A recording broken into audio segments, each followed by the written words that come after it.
Welcome to the Leo. YCP హయాంలో జగన్మోహన్ రెడ్డి కుట్ర పన్ని చంద్రబాబు గారిని ఇరికించాలి అనుకున్న స్కిల్ డెవలప్మెంట్ కేసులో చంద్రబాబు గారి పాత్ర ఇసుమంతా కూడా లేదని ఎన్ఫోర్స్మెంట్ డైరెక్టరేట్ అయితే నిన్న క్లీన్ చిట్ అయితే ఇవ్వటం జరిగింది.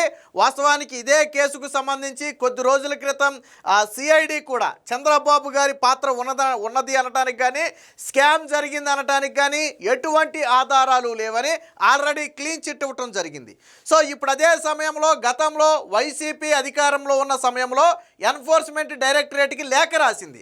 చంద్రబాబు గారి కేసులో 300 కోట్ల రూపాయల అవినీతి జరిగింది, దీని మీద విచారించండి అని. సో అప్పుడు కేసు నమోదు చేసినటువంటి ఈడీ అప్పటి నుంచి కూడా విచారిస్తూ వచ్చింది. తాజాగా ఆ ఈడీ కోర్టుకు సమర్పించినటువంటి నివేదికలో చంద్రబాబు గారి పాత్ర ఎక్కడా లేదు, అవినీతి జరిగింది అనటానికి కానీ డబ్బులు మళ్ళాయి అనటానికి కానీ చంద్రబాబు గారు లేదా ఆయన బినామీలకు ఎవరికి కూడా 1 రూపాయి వచ్చినట్టుగా ఎక్కడా కూడా ఆధారాలు లేవు అని చెప్పి కోర్టుకైతే స్పష్టంగా చెప్పడంతో జరిగింది. దాదాపుగా దీంతో జగన్ పెట్టిన అక్రమ case skill development case almost close అయిపోయినట్టే. ఇప్పటికే సిఐడి క్లీన్ చిట్ ఇచ్చింది, అలాగే ఇందులో ఈడీ క్లీన్ చిట్ ఇచ్చింది. ఇందులో ఇంకో విచిత్రం ఏంటంటే చాలామంది సిఐడి క్లీన్ చిట్ ఇస్తే చంద్రబాబు గారి జేబులో సంస్థ కాబట్టి ఆయన క్లీన్ చిట్ ఇచ్చుకున్నాడని చెప్పారు. ఆయన క్లీన్ చిట్ ఇచ్చుకోవడం కుదరదు, సిఐడి క్లీన్ చిట్ ఇవ్వడం కుదరదు. ఎందుకంటే వైసీపీ హయాంలో ఇచ్చిన ఆధారాల ఆధారంగానే కదా కోర్టు కూడా ముందుకెళ్ళేది. అసలు వైసీపీనే ఏమీ ఆధారాలు ఇవ్వాల. కోర్టు చంద్రబాబు గారికి గతంలో 53 రోజుల పాటు జైల్లో ఉన్న తర్వాత బెయిల్ ఇచ్చేటప్పుడు కూడా ఏం చెప్పింది, మీరు ఇన్ని రోజులు ఉన్నా కానీ మనీ ట్రయల్కి సంబంధించినటువంటి ఎటువంటి ఆధారాలను కోర్టు ముందు ఉంచలేదు కాబట్టి చంద్రబాబు గారికి బెయిల్ ఇస్తున్నామని చెప్పి విడుదల చేసింది అప్పట్లోనే. సరే, ఇది సిఐడి అంటే చంద్రబాబు గారి జేబులో సంస్థ అన్నారు. మరి ఈడీ చంద్రబాబు గారి జేబులో సంస్థ కాదు కదా, కేంద్ర ప్రభుత్వ సంస్థ కదా. మరి కేంద్ర ప్రభుత్వ సంస్థే స్వయంగా చంద్రబాబు గారి పాత్రకు ఎటువంటి ఆధారాలు లేవని క్లీన్ చిట్ ఇచ్చింది కదా. మరి దీన్ని ఎలా సమర్థించుకుంటారు? చంద్రబాబు గారి రాజకీయ జీవితంలో ఇప్పటి వరకు ఒక్క ఈడీ కేసులో కూడా నిందితులుగా లేరు. జగన్మోహన్ రెడ్డి మీద దాదాపుగా 11-12 ఈడీ కేసులు ఉన్నాయి. ఈడీ కేసులే 11-12 ఉన్నాయి. కానీ చంద్రబాబు గారి ఈ 40 ఏళ్ల రాజకీయ జీవితంలో ఒక్క ఈడీ కేసు కూడా ఆయన మీద లేదు. గతంలో రాజశేఖర్ రెడ్డి ముఖ్యమంత్రిగా ఉన్న సమయంలో, కాంగ్రెస్ అధికారంలో ఉన్న సమయంలో, సెంట్రల్లో కూడా కాంగ్రెస్ ఉన్న సమయంలోనే చంద్రబాబు గారిని ఈడీ కేసుల్లో ఇరికించాలని విశ్వ ప్రయత్నం చేసినా ఏమీ చేయలేకపోయారు. ఎందుకంటే ఆయన కడిగిన ముత్యం. ఆయన ఈడీ ఏమి అంత ఈజీగా ఒకరిని ఇన్వాల్వ్ చేయడం కుదరదు. ఖచ్చితంగా ఎక్కడైనా మనీ ట్రయల్ జరిగితేనే ఈడీ దాన్ని గట్టిగా తీసుకోగలుగుద్ది. గతంలో చంద్రబాబు గారు అక్రమాస్తులు అన్నారు, లేకపోతే ఆదాయానికి మించిన ఆస్తులు అన్నారు, లక్ష్మీ పార్వతి కేసు వేసింది, రాజశేఖర్ రెడ్డి కేసు వేసాడు, విజయమ్మ కూడా చంద్రబాబు గారి మీద కేసు వేస్తే హైకోర్టు, సుప్రీంకోర్టు ఆగ్రహం వ్యక్తం చేసింది. మీరు పిటిషన్ వెనక్కి తీసుకుంటారా లేదా మమ్మల్ని ఆదేశాలు ఇమ్మంటారా అని. ఎందుకని? ఆధారాలు లేకుండా కేవలం నిరాధారాలతో, కేవలం ఆరోపణలతో కేసులు ఫైల్ చేస్తే తీసుకోబోమని చెప్పి గతంలో సుప్రీంకోర్టు హెచ్చరించింది విజయమ్మను. జగన్మోహన్ రెడ్డి తల్లి, రాజశేఖర్ రెడ్డి సతీమణి అయినటువంటి విజయమ్మను గతంలో సుప్రీంకోర్టు హెచ్చరిస్తే విజయమ్మ పిటిషన్ వెనక్కి తీసుకుంది. సో ఇది చరిత్ర. అంటే చాలామందికి తెలియదు, చంద్రబాబు గారి మీద ఎటువంటి కేసులు లేవు. ఒక జగన్మోహన్ రెడ్డి పెట్టిన కేసులు మాత్రమే.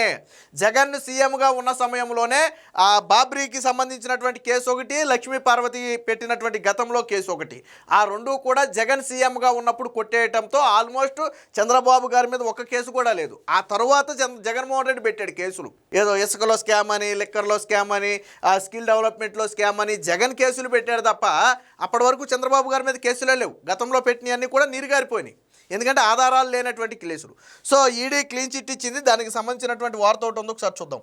చంద్రబాబుకు ఈడీ క్లీన్ చిట్, స్కిల్ కేసులో ఆయన ప్రమేయంపై ఆధారాలు లేవు. విశాఖ పిఎంఎల్ఏ కోర్టులో అనుబంధ ఛార్జిషీటు, ఆయన పాత్ర లేదు, నిందితుడిగా చేర్చలేం. ఈడీ ఛార్జిషీటును పరిగణలోకి తీసుకున్న కోర్టు ఈ కేసులో గత నెలలోనే ఆయనకు సిఐడి క్లీన్ చిట్, నాడు నానా గగ్గోలు పెట్టిన జగన్ అనుకో నేడు ఈడీ తేల్చేయడంతో మూతబడిన నోళ్ళు. పాపం ఒక్క వైసీపీ నోరు పెగలట్లా. సిఐడి కొట్టేసినప్పుడు చంద్రబాబు జేబు సంస్థలో కొట్టేసింది అన్నారు, కానీ ఈడీ కొట్టేస్తే మాత్రం ఈడీ కూడా ఆధారాలు లేవని చెప్తే మాత్రం ఒక్కడి నోరు పెగట్ల. ఎందుకంటే అది రాష్ట్ర ప్రభుత్వ సంస్థ కాదు కదా, సెంట్రల్ గవర్నమెంట్ సంస్థ. రెండోది జగన్కి బాగా తెలుసు ఈడీ కేసులు ఎంత కఠినంగా ఉంటాయని. ఎందుకని జగన్మోహన్ రెడ్డి 5 ఏళ్ల పాటు బీజేపీతో మిలాఖత్తు అయినా ఆయన మీద ఉన్న ఈడీ కేసులు తీయించుకోలేకపోయాడు, ఎందుకంటే అంత ఈజీ కాదు. కాబట్టి ఆయనకు తెలుసు, జగన్కి తెలుసు ఈడీ క్లీన్ చిట్ ఇచ్చిందంటే అందులో ఏమీ లేనట్టే. కాబట్టి ఇప్పుడు ఒక్కడు నోరు తెరవట్ల. ఆ రోజు చంద్రబాబు గారిని అవినీతి పరుడు అని చెప్పి రకరకాలుగా కూసిన నోళ్ళన్నీ ఈరోజు మూతపడ్డాయి, ఈడీ క్లీన్ చిట్తో మూతపడ్డాయి. అసలు ఈడీ క్లీన్ చిట్ దాకా అక్కర్లా, మీకు 53 రోజులు చంద్రబాబు గారు జైల్లో ఉన్నప్పుడు కోర్టే చెప్పింది. మీరు మనీ ట్రయల్కు సంబంధించి చంద్రబాబు గారికి కానీ, చంద్రబాబు గారి కుటుంబ సభ్యులకు కానీ, లేదా ఆయన తాలూకా వ్యక్తులకు కానీ అమౌంట్ మళ్ళింది అనటానికి ఎటువంటి ఆధారాలు మీరు ఇవ్వాల. అందుకనే మేము ఆయనకు బెయిల్ ఇస్తున్నామని చెప్పి చంద్రబాబు గారికి బెయిల్ ఇచ్చేటప్పుడు కోర్టు చెప్పింది. అంటే 53 రోజుల పాటు చంద్రబాబు గారిని అరెస్ట్ చేసి 53 రోజులు ఆయన జైల్లో ఉంటే వీళ్ళు కనీస ఆధారాలు కోర్టుకి ఇవ్వాల. ఆ రోజే ఇవ్వాల, ఇప్పుడు కాదు. ఎందుకని? ఆ రోజే వాళ్ళ దగ్గర లేవు, జగన్మోహన్ రెడ్డి దగ్గర ఆ రోజే లేవు, కాబట్టి ఆ రోజే ఇవ్వాల. సో ఇప్పుడు ఈడీ కూడా క్లీన్ చిట్ ఇచ్చింది. స్కిల్ డెవలప్మెంట్ కేసులో కేంద్ర ప్రభుత్వ ఏజెన్సీ ఎన్ఫోర్స్మెంట్ డైరెక్టరేట్ కూడా ముఖ్యమంత్రి చంద్రబాబుకు క్లీన్ చిట్ ఇచ్చింది. ఈ కేసులో కొందరు ప్రభుత్వ నిధులు మళ్లించినట్లుగా ఆరోపణలు ఉన్నప్పటికీ చంద్రబాబు పాత్ర మాత్రం లేదని పేర్కొంది. అందువల్ల ఆయన్ను ఈ కేసులో నిందితుడిగా చేర్చలేమని తెలిపింది. గత నెల 28న విశాఖపట్నంలో ప్రత్యేక PMLA అంటే మనీ లాండరింగ్ నిరోధక చట్టం కోర్టులో తాను దాఖలు చేసిన అనుబంధ ఛార్జ్ షీటులో న్యాయస్థానాన్ని పరిగణలోకి తీసుకుందని చెప్పి ఈడీ ఓ ప్రకటనలో వెల్లడించింది. దీంతో దేశవ్యాప్తంగా సంచలనం సృష్టించిన తప్పుడు కేసులో చంద్రబాబును అరెస్టు చేయడంతో ఇప్పుడు ఈడీ ప్రకటనతో అది తప్పుడు కేసు, జగన్మోహన్ రెడ్డి రాజకీయ కక్షతోనే చంద్రబాబు గారిని జైల్లో పెట్టాడు తప్ప అవినీతి చేసినందుకు కాదు అని ఈరోజు ప్రపంచవ్యాప్తంగా ఉన్న వాళ్ళందరికీ కూడా అర్థమైంది. ఆ రోజు చంద్రబాబు గారి అరెస్టు సమయంలో ప్రపంచవ్యాప్తంగా ఉన్న తెలుగు వాళ్ళందరూ కూడా స్పందించారు. జగన్మోహన్ రెడ్డి అరెస్ట్ అయితే కుటుంబ సభ్యులు తప్ప ఎవడు స్పందించలే దాన్ని. కానీ చంద్రబాబు గారు అరెస్ట్ అయితే ప్రపంచవ్యాప్తంగా ఉన్న తెలుగు వాళ్ళందరూ స్పందించారు. ఎందుకంటే రాజకీయాలకు అతీతంగా చంద్రబాబు గారికి మద్దతుగా నిలిచారు. ఎందుకనంటే ఆయన నీతి నిజాయితీ అలాంటిది. 40 ఏళ్ల రాజకీయ జీవితంలో ఎప్పుడు అవినీతికి పాల్పడినట్లు కానీ లేదా అవినీతిని ప్రోత్సహించినట్లు కానీ ఆయన చరిత్రలో లేదు. మీరు గుర్తుపెట్టుకోండి, చంద్రబాబు గారు ముఖ్యమంత్రి అయిన తర్వాత ప్రతిపక్షంలోకి వస్తున్నాడు, ఆయన మళ్ళీ ముఖ్యమంత్రి అవుతున్నాడు, మళ్ళీ ప్రతిపక్షంలోకి వస్తున్నాడు. కానీ ఎవరు ఏమీ చేయలేకపోతున్నారు. ఎందుకని చంద్రబాబు గారిని ఎందుకు ఏమీ చేయలేకపోతున్నారంటే ఆయన దగ్గర ఏమీ లేదు, అవినీతి ఆరోపణలే తప్ప ఆయన చేసిందేమీ లేదు. అలాగే చంద్రబాబు గారి దగ్గర పనిచేసిన ఏ అధికారి కూడా అవినీతి ఆరోపణలు ఇరుక్కోవాలి. మీరు అది కూడా చూడండి. ఫర్ ఎగ్జాంపుల్ రాజశేఖర్ రెడ్డి అప్పుడు తీసుకోండి, శ్రీలక్ష్మి కావచ్చు, లేదా ఇంకా కొంతమంది ఉన్నారులేండి, వాళ్ళందరూ ఏమైపోయారు? జగన్మోహన్ రెడ్డి హయాంలో తీసుకోండి, ఇప్పుడు అవినీతి కేసులో అరెస్ట్ అయిన లెక్కర్ స్కామ్లో అరెస్ట్ అయినటువంటి వాసుదేవరెడ్డి కావచ్చు, లేదా మాజీ సీఎం కృష్ణమోహన్ కావచ్చు, వీళ్ళందరూ ఎవరిళ్ళు? అంటే జగన్మోహన్ రెడ్డిని నమ్ముకున్న వాళ్ళు అవినీతి కేసుల్లో జైలు పాలవుతుంటే చంద్రబాబుని నమ్ముకున్నవాడు ఏ రోజు కూడా కోర్టు ముందు దోషిగా నిలబడాల. అది చంద్రబాబు గారి గొప్పతనం. సో దీనికి సంబంధించిన మరొక వార్తను చూద్దాం. రాష్ట్ర రాజకీయాల్లో కీలక మలుపుకు కారణమైన స్కిల్ కథ దాదాపుగా ముగిసినట్లేనని న్యాయ నిపుణులు అంటున్నారు. చంద్రబాబుకు ఎలాంటి సంబంధం లేని ఈ కేసులో ఆయన్ను ఇరికించి అక్రమంగా అరెస్టు చేసి 53 రోజులు రాజమండ్రి సెంట్రల్ జైల్లో పెట్టి సరైన సౌకర్యాలు కూడా కల్పించకుండా నరకయాతన పెట్టిన సంగతి అందరికీ తెలిసిందే. గతంలో గగ్గోలు పెట్టినటువంటి వైసీపీ నాయకులు కావచ్చు, సోషల్ మీడియా కావచ్చు, ఇప్పుడు ఈడీ మూసివేసేసరికి ఒక్కరు కూడా నోరు మెదిపి దీని మీద మాట్లాడే ధైర్యం చేయట్లేదు. ఎందుకంటే ఈడీకి కేసును అప్పగించిందే వైసీపీ ప్రభుత్వం. వైసీపీ అధికారంలో ఉన్నప్పుడే ఈడీ కేసు నమోదు చేసి విచారణ ప్రారంభించింది. కాబట్టి ఈడీ కొట్టేసింది అంటే ఇప్పుడు వాళ్ళు నోరు మెదపలేరు. ఎందుకంటే ఇది ఆళ్ళుండగా తీసుకొచ్చినటువంటి సంస్థ, ఆళ్ళుండగా నమోదు చేసిన కేసే ఇది. కానీ గతంలో 2023 సెప్టెంబర్ 9న అర్ధరాత్రి చంద్రబాబు గారిని అరెస్ట్ చేసి దాదాపుగా 53 రోజుల పాటు ఆయన్ని జైల్లో పెట్టి చిత్రహింసలకు గురి చేశారు. ఒక రకంగా ఆయనకు కనీస సౌకర్యాలు కల్పించమని చెప్పి మళ్ళీ తిరిగి కోర్టును అడగాల్సిన పరిస్థితి ఆ రోజు వైసీపీ ప్రభుత్వం తీసుకొచ్చింది.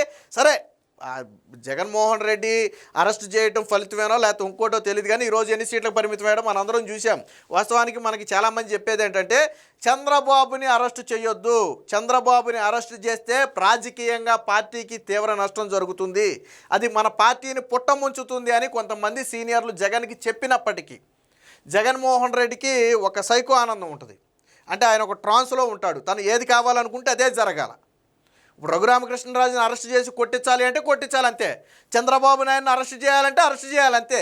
అంతే తప్ప రాజకీయ ప్రయోజనాల గురించి సీనియర్లు చెప్పేదో లేదో అనుభవం ఉన్న వాళ్ళు చెప్తేనో జగన్మోహన్ రెడ్డి వినడు. ఎందుకంటే నా అనుభవంతోనే నేను 151 సీట్లు తెచ్చానని అప్పట్లో జగన్మోహన్ రెడ్డికి నెత్తి మీద ఉండేలేండి కొమ్ములు. కాబట్టి ఎవడు మాట వినేవాడు కాదు. ఆ రోజు కూడా చంద్రబాబు జోలికి వెళ్ళొద్దనే చెప్పారంట చాలామంది వైసీపీ నేతలు ఓడిపోయాక చెప్తున్నారు. నెత్తి నోరు కొట్టుకుని చెప్పాను చంద్రబాబు జోలికి వెళ్ళొద్దని. చంద్రబాబు విషయం మీకు అందరికి అర్థం కావట్లేదు. చంద్రబాబుని టచ్ చేస్తే పరిస్థితులు దారుణంగా ఉంటాయి, వ్యవస్థ మొత్తం ఏకమైపోద్ది, ఇబ్బందులు ఎదురవుతాయి, అక్రమ కేసుల్లో మనం ఇరికించలేము చంద్రబాబుని.